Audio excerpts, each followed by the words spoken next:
There are plenty of politicians with controversial pasts, but there are few more divisive than Liberia's Prince Johnson, a warlord turned senator known for the atrocities he committed during Liberia's first civil war.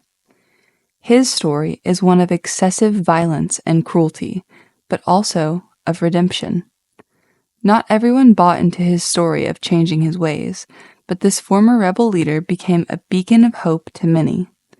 On today's episode, we will walk through the life of Prince Johnson as we attempt to unravel the complex legacy he leaves behind.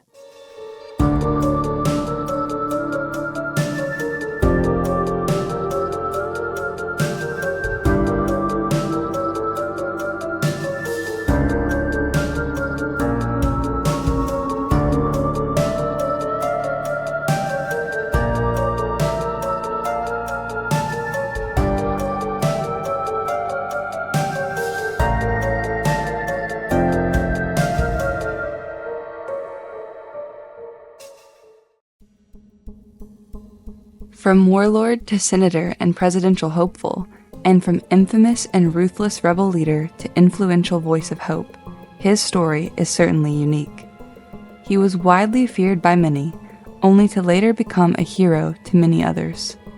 Today, we will unravel the complex and controversial life of Prince Johnson, a Liberian warlord that left the nation in exile and eventually returned to begin a new career in politics.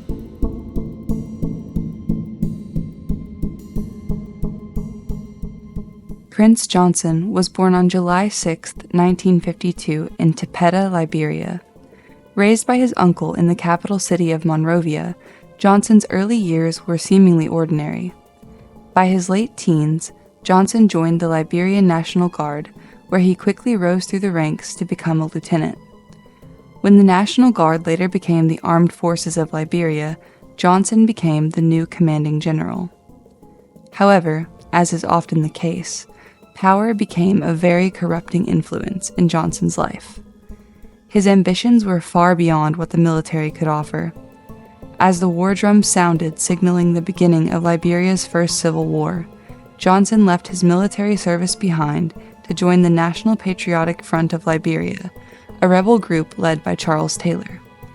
In 1989, Johnson became the NPFL's chief training officer. Though Johnson initially thrived in his new role, it wasn't long before instability arose. Johnson found himself disagreeing with Taylor in their ideologies. Soon, this constant clashing caused Johnson to split off and create his own rebel faction, which he called the Independent National Patriotic Front of Liberia, or INPFL. It was this decision that would catapult Johnson into overnight infamy.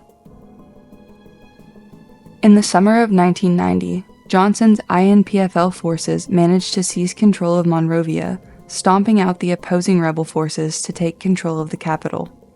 By now, the nation was war-torn, and the citizens were living in constant fear. They feared the violence and instability, but by and large, they feared Johnson himself, who had earned quite a reputation for his brutality. Anyone who dared to stand against him met a swift and violent end. In one horrifying instance, after humanitarians sent letters to Johnson pleading with him to stop the senseless killings, Johnson responded by orchestrating the murder of a Hare Krishna temple leader and her students. Their only crime had been asking for an end to the violence and bloodshed, a crime that Johnson believed should be punished with death.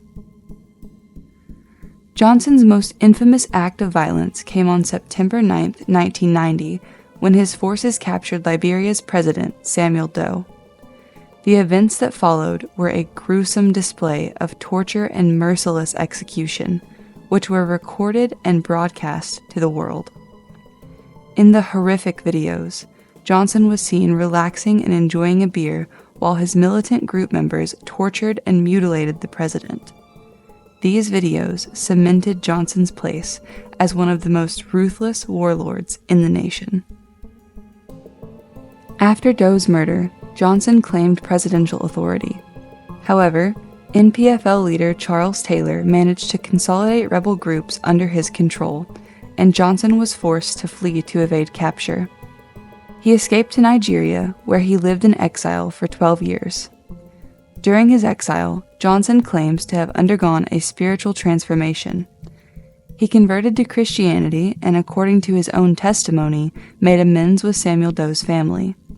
Whether or not his redemption was genuine is still a point of debate. In 2004, with the Second Liberian Civil War concluded, Johnson returned home. An apparently changed man, he put down his sword in favor of a new kind of power. In 2005, Johnson ran for and was elected to Liberia's Senate, representing his birthplace of Nimba County. He positioned himself as a champion for the marginalized and voiceless, but his controversial and bloody past continued to haunt him. Johnson's critics insisted that his newfound interest in politics was not about reform, and instead an effort to escape accountability for his previous crimes. Despite constant calls for Johnson to be brought to justice, he was never prosecuted for the atrocities he'd committed during the First Civil War. While his attempts to run for presidency in both 2011 and 2017 failed, his political influence was undeniable. Later, Johnson was accused of undermining democracy by selling votes, leading to the U.S. placing sanctions against him in 2021.